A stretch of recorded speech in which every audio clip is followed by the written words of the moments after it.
Hi hello అందరికీ నమస్కారం. Welcome back to our channel. Telangana రాష్ట్రంలో రైతు భరోసాకి సంబంధించి ఇప్పుడిప్పుడే సీఎం రేవంత్ రెడ్డి గారు ఒక గుడ్ న్యూస్ అప్డేట్ని అయితే తెలియజేశారు. చాలా నెలల నుండి ఆల్రెడీ ఒక కారుకే ఈ రైతు బంధు నిధులు కానీ రైతు భరోసా నిధులను కూడా రాష్ట్ర ప్రభుత్వం విడుదల చేయలేదు. అయితే ఇప్పుడు ఇచ్చిన అప్డేట్ ఆధారంగా చూసుకుంటే తెలంగాణ రాష్ట్రంలో రైతు భరోసా నిధులు ఎకరాకు 15,000 రూపాయలను రాష్ట్ర ప్రభుత్వం జమ చేయబోతుంది. మొత్తం 75,000 రూపాయలను రైతుల ఖాతాలలో రాష్ట్ర ప్రభుత్వం జమ చేయబోతుంది. ఎప్పుడు ఎన్ని ఎకరాల పట్టా కలిగిన వారికి ఏ రోజున నిధులు జమ కాబోతున్నాయి, అలాగే ఎన్ని ఎకరాల వరకు కాంగ్రెస్ ప్రభుత్వం వచ్చిన కాంచి అసలు రైతు భరోసా కానీ రైతు బంధు కానీ వస్తుందా రాదా అనేది చాలామందిలో ఆందోళన ఉన్నది. ఈరోజు ఈ వీడియో ద్వారా అసలు ఎన్ని ఎకరాల వరకు రైతు భరోసా నిధులు ఇవ్వబోతున్నారు, ఎలా ఇవ్వబోతున్నారు, విధి విధానాలు ఏంటివనే సమాచారం కూడా తెలుసుకుందాం. కాబట్టి మీరు వీడియోని చివరకు చూడండి. మీ అందరికీ ఇక్కడ ఒక సూటి ప్రశ్న: తెలంగాణ రాష్ట్రంలో రైతు భరోసా ఎన్ని ఎకరాల వరకు ఇస్తే బాగుంటుంది? 5 ఎకరాల, 10 ఎకరాల? ఇక్కడ రెండే రెండు ఏదనేది మీరు నిర్ణయం తీసుకొని కామెంట్ సెక్షన్లో కామెంట్ చేయండి. ఇక అప్డేట్లోకి వస్తే, ఎన్నికల హయాంలో రాష్ట్ర ప్రభుత్వం ఏం చెప్తుంది అంటే, రైతు బంధు 5,000 రద్దు చేస్తూ దీనికి అదనంగా 2,500 రూపాయలను జోడించి 7,500 రూపాయల పథకం రైతు భరోసాను తీసుకొస్తామని చెప్పేసి చెప్పింది. ఇందులో భాగంగానే ఈ 7,500 పొందాలంటే ఖచ్చితంగా కొన్ని నియమ నిబంధనలు అనేవి ఉండక తప్పదు అని చెప్పింది. ఇందులో మొదటిది ఏంటి అంటే, సాగు భూమి అయి ఉండాలి.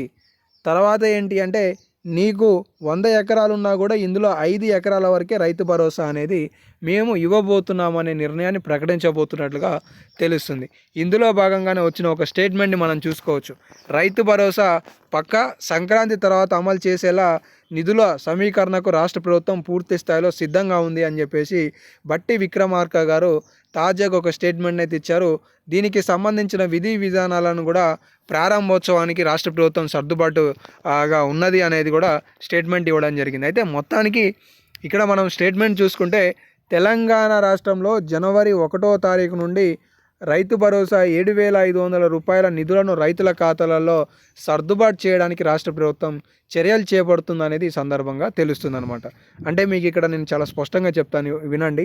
మనం వీడియో స్టార్టింగ్లో 2 అంశాల గురించి మాట్లాడుకున్నాం. ఫస్ట్ అంశం ఏంటి అంటే, ఎకరాకు 15,000 రూపాయల నిధులను రైతు భరోసా ద్వారా అందించబోతున్నారు అనేది. రెండోది, ఎన్ని ఎకరాల వరకు ఇవ్వబోతున్నారు అనేది రెండోది. అయితే ఎన్ని ఎకరాల వరకు ఇవ్వబోతున్నారంటే, విశ్వసనీయ సమాచారం ప్రకారం తెలంగాణ రాష్ట్రంలో 5-10 ఎకరాల లోపే ఇవ్వబోతున్నట్లుగా తెలుస్తుంది. మనకి ఇచ్చిన నిధులు ఎంత అంటే 7,000 నుండి 8,000 కోట్ల రూపాయలు. ఈ 7,000 నుండి 8,000 కోట్ల రూపాయల లెక్కలు కనుక సుమారుగా అంచనా వేస్తే, తెలంగాణ రాష్ట్రంలో 1 ఎకరం పట్టా కలిగిన రైతులు 24 లక్షల మంది ఉంటే వీళ్ళకి సుమారుగా 800 కోట్ల రూపాయల వరకు ఖర్చు అవుతుందనే సమాచారం తెలుస్తుంది.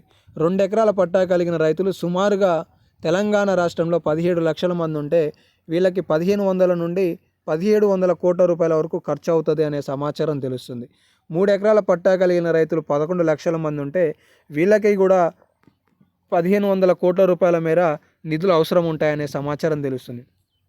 ఇలా 4 ఎకరాల రైతులు సుమారుగా 6 లక్షల మంది ఉంటే వీళ్ళకి 1,500 కోట్ల రూపాయలు. 5 ఎకరాల పట్టా కలిగిన రైతులు 4 లక్షల మంది ఉంటే వీళ్ళకి సుమారుగా 1,300 కోట్ల రూపాయలు. ఇలా మొత్తానికి చూసుకుంటే 5 ఎకరాల వరకే రైతు భరోసా నిధులను రాష్ట్ర ప్రభుత్వం విడుదల చేసే ఆస్కారం అయితే ఈ సందర్భంగా తెలుస్తుంది అనేది చూసుకోవచ్చు.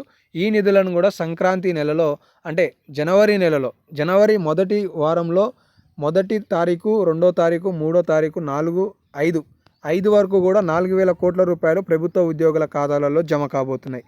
5వ తారీఖు నుండి తెలంగాణ రాష్ట్రంలో రైతు భరోసాకి సంబంధించిన 7,500 రూపాయల పథకానికి రాష్ట్ర ప్రభుత్వం శ్రీకారం చుట్టే అవకాశాలు అయితే ఈ సందర్భంగా తెలుస్తున్నాయి. సో రైతు భరోసాకి సంబంధించి కొన్ని లేటెస్ట్ అప్డేట్స్ అయితే ఇప్పుడు మనం చూసుకున్నాం. మీరు కూడా మీ తోటి వారికి కూడా షేర్ చేయండి. ఇలాంటి లేటెస్ట్ అప్డేట్లు మన ఛానల్ ద్వారా మిస్ కావద్దు అనుకుంటే సబ్స్క్రైబ్ చేసుకొని ఫాలో అవుతుండండి. ధన్యవాదాలు.